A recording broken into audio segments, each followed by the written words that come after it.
gentlemen, we are back once again. Sorry for being away for so long. You know, a lot of issues over here. I was actually, a little bit of that going on. But anyway, shout out to all the new subscribers. Yes. Appreciate everybody for liking the video.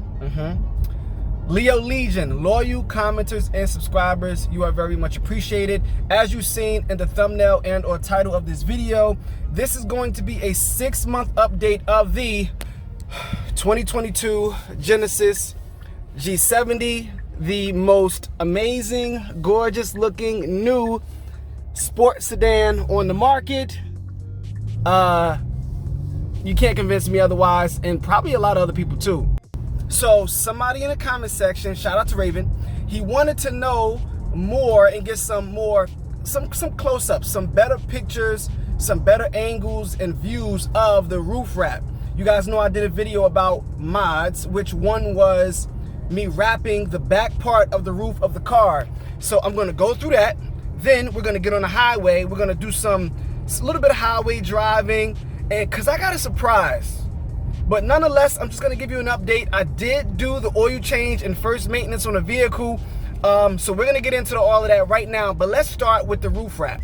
Real quick before we get started, I also wanna mention where I live at is cold, all right? Not the best weather to be doing videos, but all right, let's do it. So right now, the car is not at its cleanest, all right? This car hasn't had a wash in a minute. It has been parked outside of me running a few errands here and there. That's it. So nonetheless, this piece right here is a bit dirty, okay? You got some dirt here, but nonetheless, what I want to show you is this. You can see how the glass roof here to the black part here blends in very well, all right? And it looks amazing even at night. As you can see here again, it blends in very well, okay? If you're gonna get the roof wrap, I would recommend you definitely getting your shark fin, your antenna wrapped as well. You have to do that, okay, in order for it to look complete. Now, as you back up, you can also see it blends in very well with the glass and the sunroof glass, as well as the rear glass. And you know what? If you're going to do this, you have to let the person that's going to wrap this section know you want this in high gloss. You want it in high gloss to have more of a mirror effect to better match the glass, okay? You have to let that be known, all right? I am going to post a picture of this with better lighting and everything, shading, on the Instagram, on my story at I'm Leo Com. But from this angle, you can see the difference between the black here and the glass up on the roof in the front part of the car. But nonetheless, it still matches and blends in very, very well. And a lot of people ask if this came like this, and I tell them straight up, no. But anyway, let's get to the rest of the car. It's starting to get windy out here. Jeez, it's too cold for this. I did get the oil change done. Let's talk about that. Let me pop the hood. And man, let me tell you, keeping the engine bay on this car clean is much more difficult than the Genesis Coupe. I'm gonna tell you that right now. But all right, let's pop the hood. Let's see what we got under here. Where you at? Right here. Okay.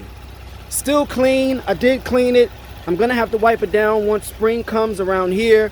But if you talk about a lot of the leaves and stuff that get trapped in these corners, it was a including the battery box. I gotta wipe all of this stuff down. Wipe all of this down right here. You got some more stuff right here. I'm gonna have to vacuum out. But stuff gets down there. I'm gonna have to vacuum out. So those are some of the little minor issues, not issues, but those are some of the more tedious aspects of owning this car. This car still has only like 3,700 miles on it, but as you know, the more you drive it, the more dust and dirt you're going to accumulate under here. I'm actually kind of nervous about driving it up here too. Got to clean all of this. Make sure all of this is clean where the air pulls in dirt under the hood from driving the car. But yeah, I think I'm a little bit nervous about driving this car in the spring, mainly because all of the pollen that's going to accumulate under the hood. Yes, the hood, even though this is a big heavy car, the hood is actually very light. The wheels, of course, are fine. No new rock chips or anything like that, of course. I am, like I said, going to do one big once over from this car when the time comes to get everything tidied up, even though it's still in, I would say, 98% mint condition. The only thing I put in the back seats is groceries. I don't think I've ever had anybody in the back seat of this car. So no wear and tear there. The wear and tear on the front is very good as well. No scratches here. Shout out to the guy that told me I need to remove the passenger warning. You know, I still ain't do that. Nor did I take this, this adhesive off on the infotainment. But the wear and tear is actually very good on the car as I get some more angles. But other than that, I think that's pretty much it. No issues mechanically. And I couldn't even do a video on my first service because it wasn't really a video to be made for the simple fact that they come and get the car. I scheduled it. They came, they dropped off a 2.0 liter forest green. This green, let me tell you, that green that they have is an amazing color. I was like, man, damn, maybe they should have had like a glossy, flaky matte green for the launch edition. But anyway, so they came, they dropped it off, they took the car, reset the tire pressure, did the oil change, all of that basic stuff. Nothing eventful to make a video about. And I was at the time anyway, so it wouldn't have kind of mattered. But that's pretty much it for the service. So that warning light and that video that I did before, that's all done and taken care of. But I think it's time we drive this thing, we get some exhaust sounds, and we get on the highway, get that started, because I haven't really had fun with this car in a while. I know it's cold. It's going to be cold for another 2.5, 3 months. So let's get to it. Let's go. All right, here we go. You already know what's happening here. I gotta say this, right? After 6 months, I will say my favorite mode in this car, it varies. I actually no longer have a favorite mode. I used to say it was Sport Plus. I love driving around in Sport Plus. I take that back. And my reason is because this car is not my type or my character of car, not even in the slightest. So with that being said, I'm just gonna have to say that most of the time when I drive this car now, it's basically in eco mode because it's the most just chill, relaxed, I'm running errands mode. And as I already stated, this car is not good on gas. Let's just call it what it is. Now, if you just chilling, going back and forth to work or whatever in this car, yeah, it's not gonna be that bad on gas. Oh, let's get some noise.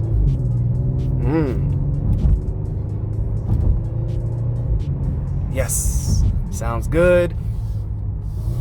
Yeah, that's too much. That's why Sport Plus is not really good for the street. A lot of downshifting, a lot of nah, that's too much. But nonetheless, you can always put it in manual mode and drive it that way, which, you know, the manual mode in this car is good when you're getting on it, you know, when you're going for it.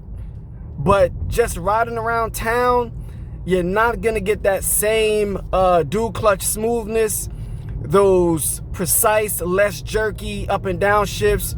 No matter what mode you're in, you're still gonna get kind of like a jerkiness out of the transmission to add a level of excitement or engagement. So that's something that I did notice after 6 months, is that I actually prefer this to be what I originally intended it to be, which was a cool, calm, collected, somewhat fun grocery getter that I could throw my friends in and go hang out. I was actually mentioning the other day that this car is only fun. See, my definition of fun is your traditional sports car where you could feel the front and the rear end of the car tight, right? So in cars like this, you can actually feel the back of the car when you're driving it, like that extra length in the back. And I really don't like the feeling of that. And I know that maybe mid-engine cars may feel a little bit like that, maybe not, a little bit different. I only drove the Ferrari 488 on a track, and I can tell you, actually, I'm gonna put that video up probably next week. But I only drove that on a track, and it didn't feel like this. It definitely didn't feel like you had extra weight in the back. It felt very, very neutral, and I might have something to do with 50-50. But yes, my version of a sports car is that manual transmission, that full control, pretty quick on the street, something decent. But anyway, enough of that. The car still feels really good, but it's still a sedan, all right? So let's go ahead, let's jump on the highway, and I'm gonna talk a little bit more, and let me give you that surprise. But first, let me give you some pop, because this is the most exciting part about this car. Let's put it in manual.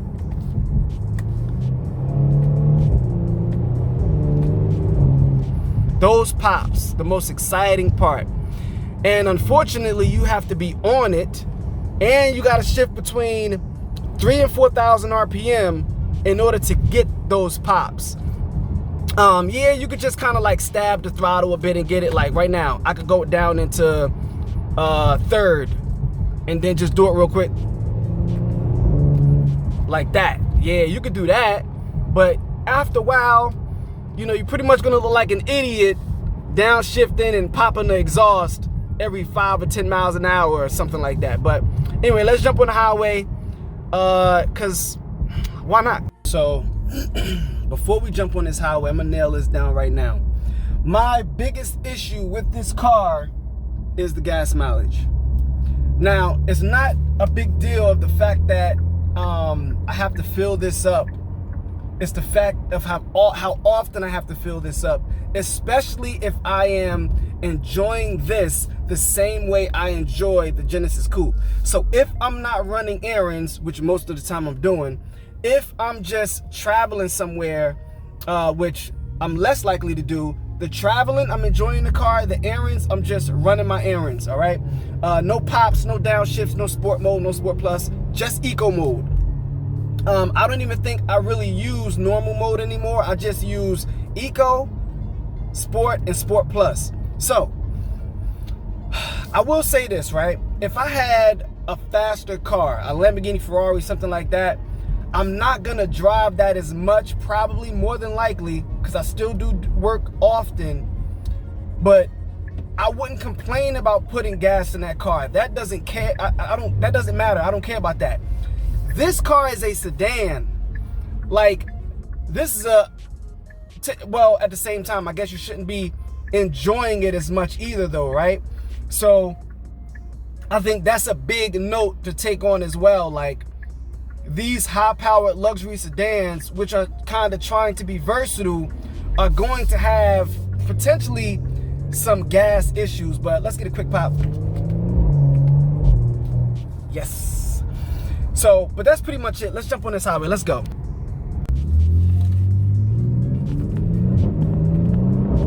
You hear that? Let's do it. All right, I gotta rush and get down here. I'm not gonna talk too much. Very good turning. All those shifts are over 3,000 and under 4,000, getting that pop.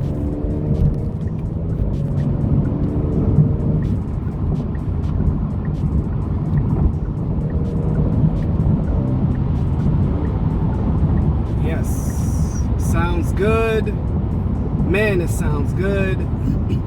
It's crazy because it sounds the best when you're driving it like that, between 3,000 and 4,000 RPM, which is crazy.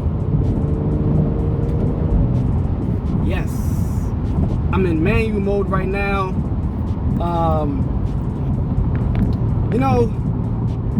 Like I said, I can't really say much bad about the car because it's really good.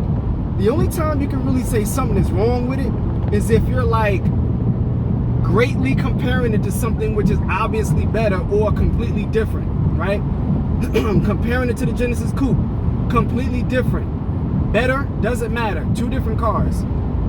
But either way, I will say this. This car in eco mode is a very, very good cruiser, which is interesting because I never said that before in any of the other videos, and regardless of this car, I don't believe.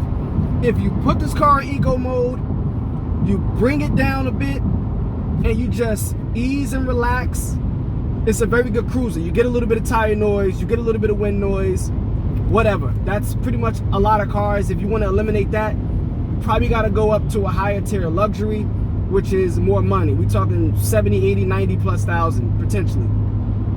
Don't know for sure, never driven those types of cars, not interested in them. But this car, like I said, is very, very good. Nah, that's too much. Let's go to the fourth.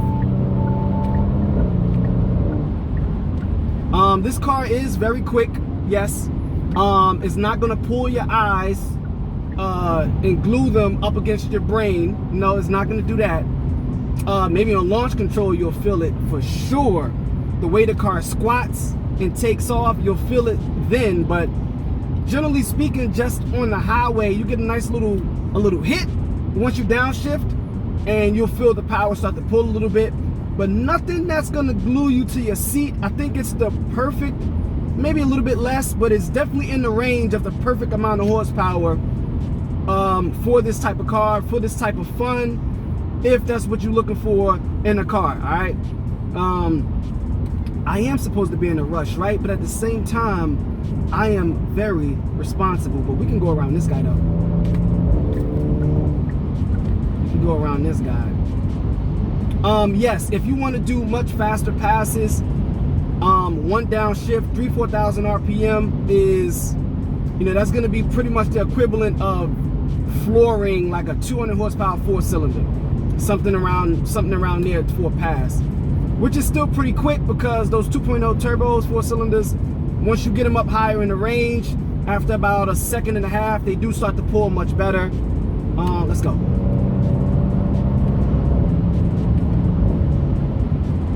That's the most fun you're gonna get out of this car. That's the most excitement you're gonna get out of this car. Outside of going full on a track is those downshifts, those pops, the launch control, and maybe depending on your experience with cars, a hit on the highway. What do I mean a hit? This floor. Oh damn, sorry about that. I'm actually in manual mode. Let's go into drive, floor. Oh, it popped pretty loud up there.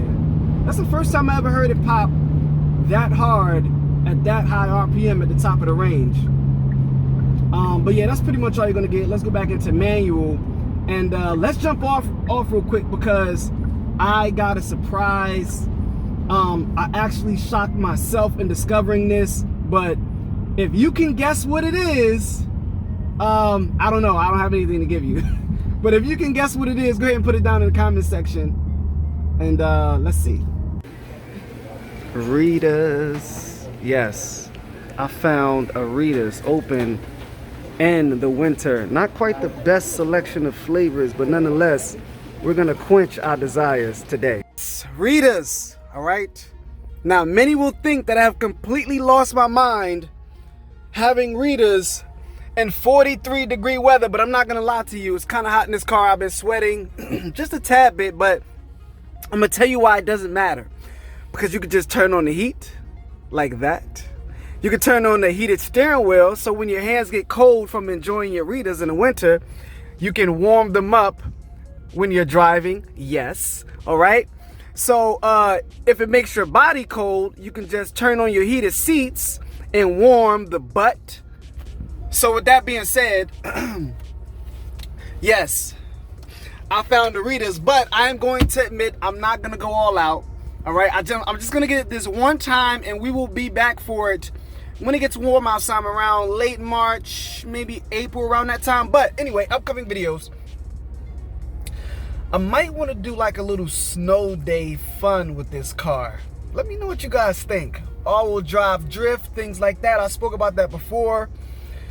Also, updates on the Honda Civic, maintenance video and sorts. I got to put up my Vegas vlog. I got to put up my skydiving vlog. So those are pretty much going to be the first 4 videos, and I will have those 4 out to you within the next 2 weeks. I'm going to put the pressure on myself to get those out in the next 2 weeks. But appreciate everybody for watching. Shout out to Rita's Morristown. And I'll see you guys in the next video. Appreciate everybody for watching.